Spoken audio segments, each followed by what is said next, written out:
Part 1. Laying Plans. Sun Tzu said, "The art of war is of vital importance to the state. It is a matter of life and death, a road either to safety or to ruin. Hence it is a subject of inquiry which can on no account be neglected. The art of war, then, is governed by 5 constant factors, to be taken into account in one's deliberations when seeking to determine the conditions obtaining in the field. These are 1. The moral law, 2. Heaven, 3. Earth, 4. The commander, 5. Method and discipline. The moral law causes the people to be in complete accord with their ruler, so that they will follow him regardless of their lives, undismayed by any danger.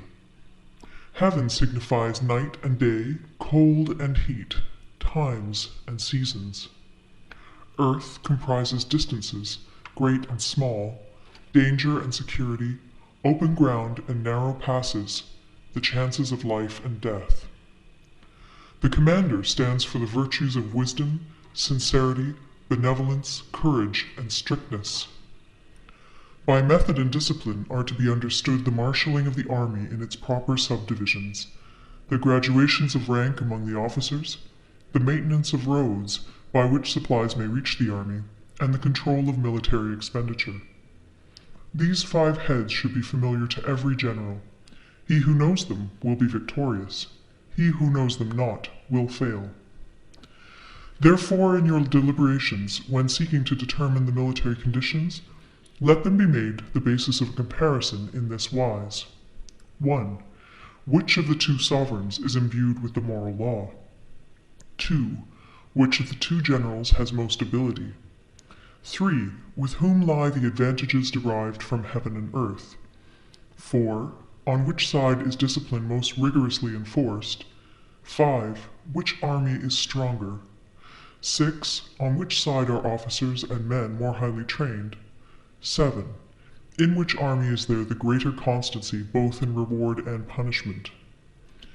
By means of these 7 considerations I can forecast victory or defeat. The general that hearkens to my counsel and acts upon it will conquer. Let such a one be retained in command. The general that hearkens not to my counsel nor acts upon it will suffer defeat. Let such a one be dismissed. While heeding the profit of my counsel, avail yourself also of any helpful circumstances over and beyond the ordinary rules. According as circumstances are favorable, one should modify one's plans. All warfare is based on deception. Hence, when able to attack, we must seem unable. When using our forces, we must seem inactive. When we are near, we must make the enemy believe we are far away. When far away, we must make him believe we are near. Hold out baits to entice the enemy, feign disorder, and crush him. If he is secure at all points, be prepared for him. If he is in superior strength, evade him. If your opponent is of choleric temper, seek to irritate him. Pretend to be weak, that he may grow arrogant. If he is taking his ease, give him no rest. If his forces are united, separate them. Attack him where he is unprepared.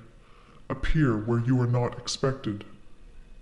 These military devices, leading to victory, must not be divulged beforehand. Now the general who wins a battle makes many calculations in his temple ere the battle is fought. The general who loses a battle makes but few calculations beforehand. Thus do many calculations lead to victory, and few calculations to defeat. How much more no calculation at all? It is by attention to this point that I can foresee who is likely to win or lose. End of Part 1. Part 2. Waging War. Sun Tzu said, "In the operations of war, where there are in the field 1,000 swift chariots, as many heavy chariots, and 100,000 mail-clad soldiers, with provisions enough to carry them 1,000 li, the expenditure at home and at the front, including entertainment of guests, small items such as glue and paint, and sums spent on chariots and armor, will reach the total of 1,000 ounces of silver per day. Such is the cost of raising an army of 100,000 men. When you engage in actual fighting, if victory is long in coming, then men's weapons will grow dull and their ardor will be damped. If you lay siege to a town, you will exhaust your strength. Again, if the campaign is protracted, the resources of the state will not be equal to the strain. Now, when your weapons are dulled, your ardor damped, your strength exhausted, and your treasure spent, other chieftains will spring up to take advantage of your extremity. Then no man, however wise, will be able to avert the consequences that must ensue.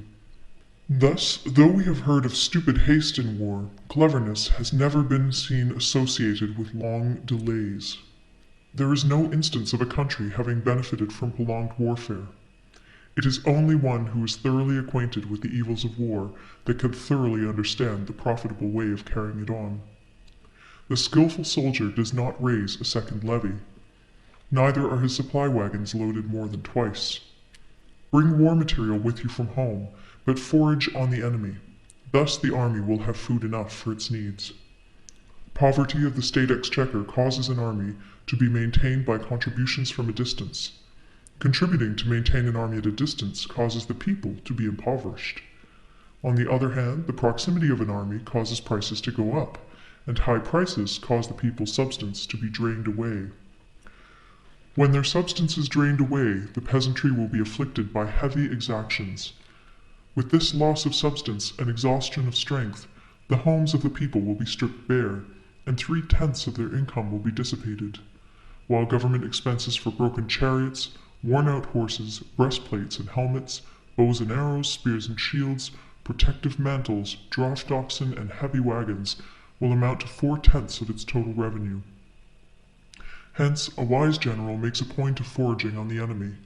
1 cartload of the enemy's provisions is equivalent to 20 of one's own, and likewise a single picul of his provender is equivalent to 20 from one's own store.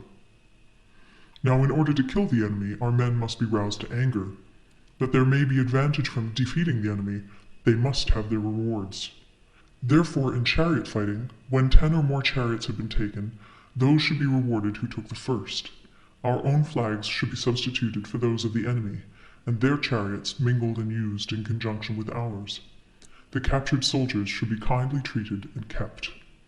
This is called using the conquered foe to augment one's own strength. In war, then, let your great object be victory, not lengthy campaigns.